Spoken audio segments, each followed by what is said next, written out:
khoang tàu.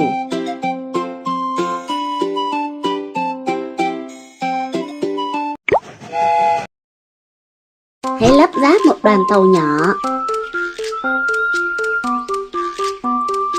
Kéo bộ phận của đoàn tàu trên đường dây.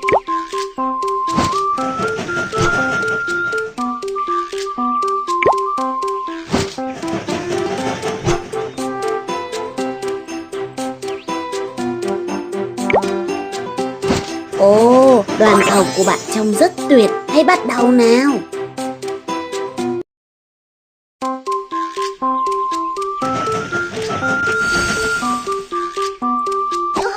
Chào mừng đến với đoàn tàu Baby Bus. Mình là thuyền trưởng của bạn, Kiki. Đoàn tàu sắp bắt đầu khởi hành. Hãy bắt đầu nào.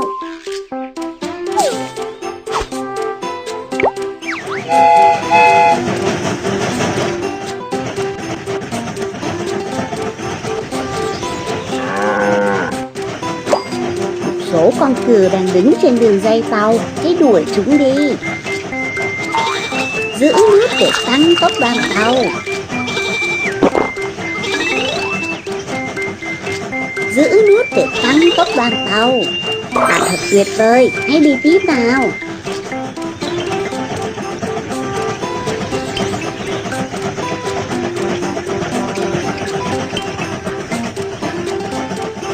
Chúng ta đã đến trạm vận chuyển hàng hóa. Hãy chất hàng hóa lên thôi.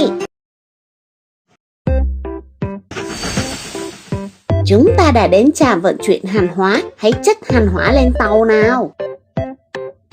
Di chuyển cần cẩu.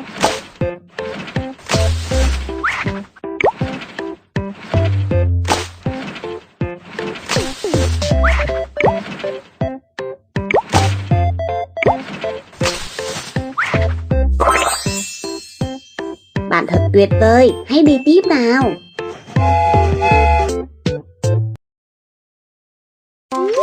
Đã hoàn thành nhiệm vụ bốc dỡ hàng hóa. Hãy đi đến trạm tiếp theo.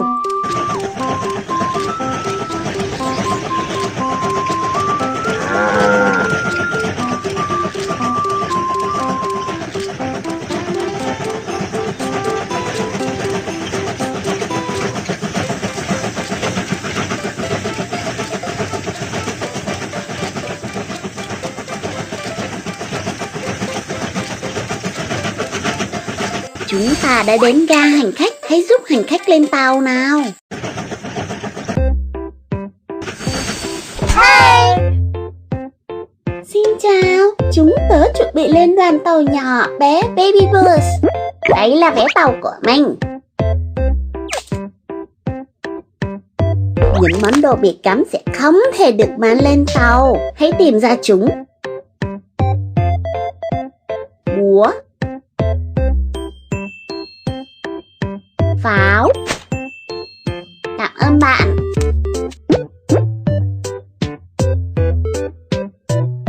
Đây là vé của mình. Những món đồ bị cấm sẽ không thể được mang lên tàu. Hãy tìm ra chúng. Dao, kéo. Cảm ơn bạn.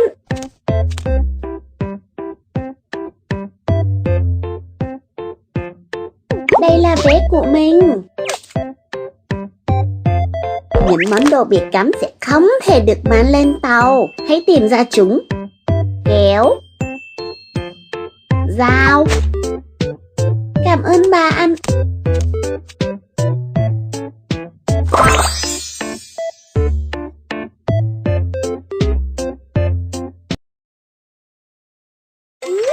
Hành khách đã lên tàu rồi. Tiếp tục thôi.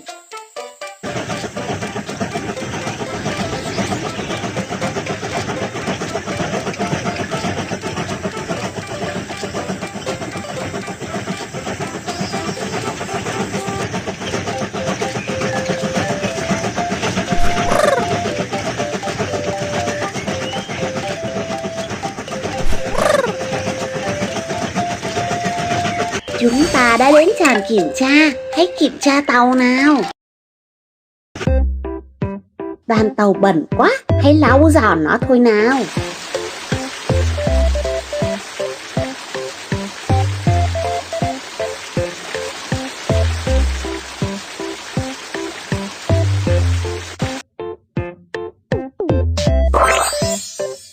Làm tốt lắm, chúng ta hãy tiếp tục đi thôi.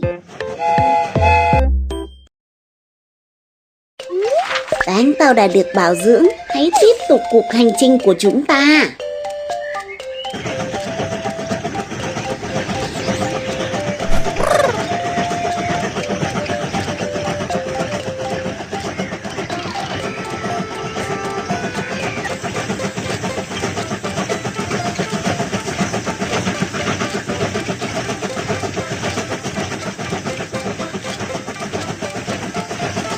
Chúng ta đã đến ga hành khách, hãy giúp hành khách lên tàu nào. Chúng ta đã đến ga hành khách, hãy giúp hành khách xuống tàu nào.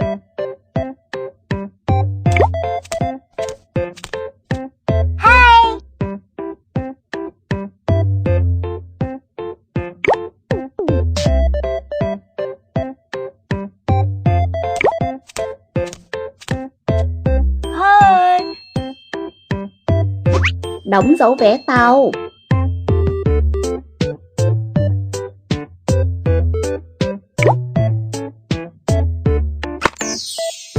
Đây là vali của mình.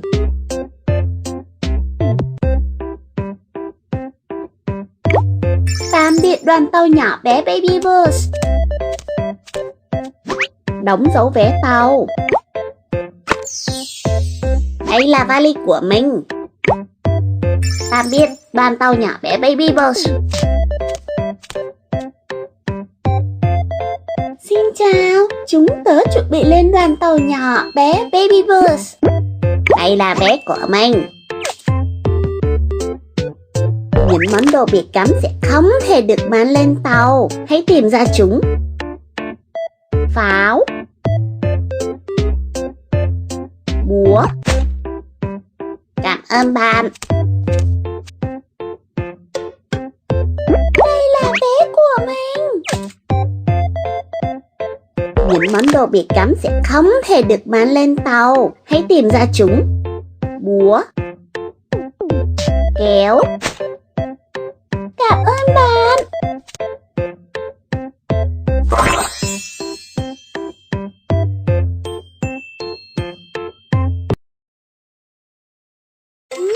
Hành khách đã lên tàu rồi, tiếp tục thôi.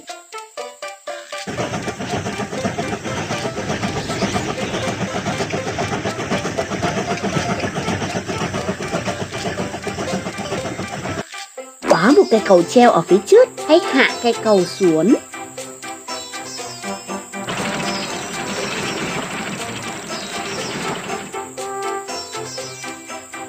Làm tốt lắm, chúng ta hãy tiếp tục đi thôi.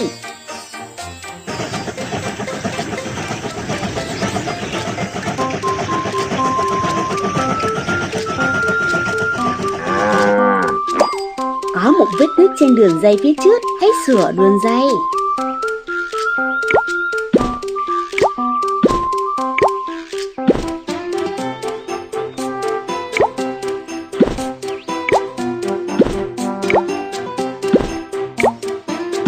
Làm tốt lắm, chúng ta hãy tiếp tục đi thôi.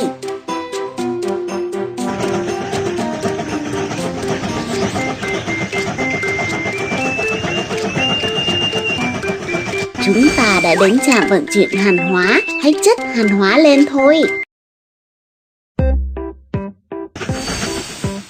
Mình cần cái này.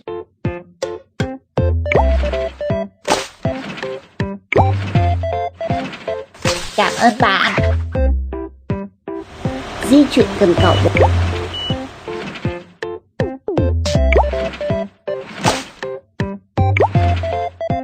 Cảm ơn bạn.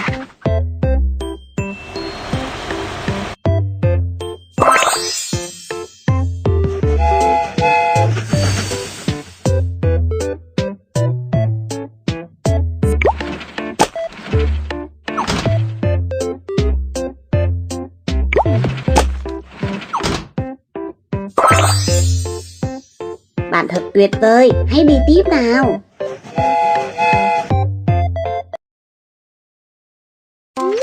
Đã hoàn thành nhiệm vụ bốc dỡ hàng hóa, hãy đi đến trạm tiếp theo.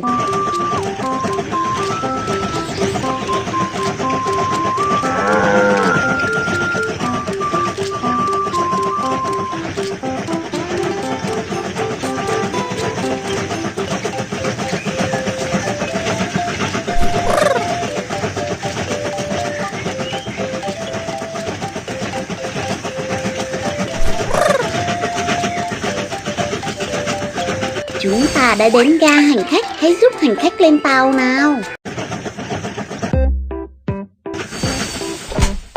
Chúng ta đã đến ga hành khách, hãy giúp hành khách xuống tàu nào.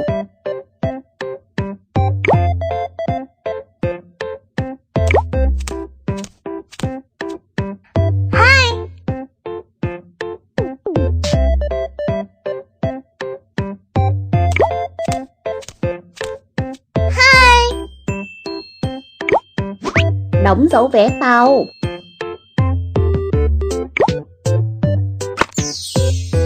Đấy là vali của mình. Tạm biệt đoàn tàu nhỏ bé Baby Bus. Đóng dấu vé tàu. Đấy là vali của mình. Tạm biệt đoàn tàu nhỏ bé Baby Bus.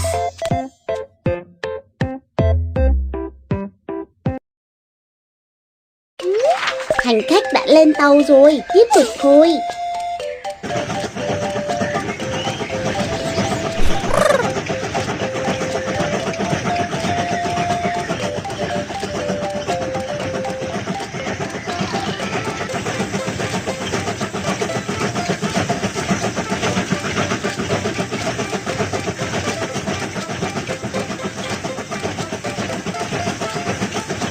Ồ, bạn đã đến ga cuối cùng. Đây là món quà dành cho bạn. Hãy nhìn kìa.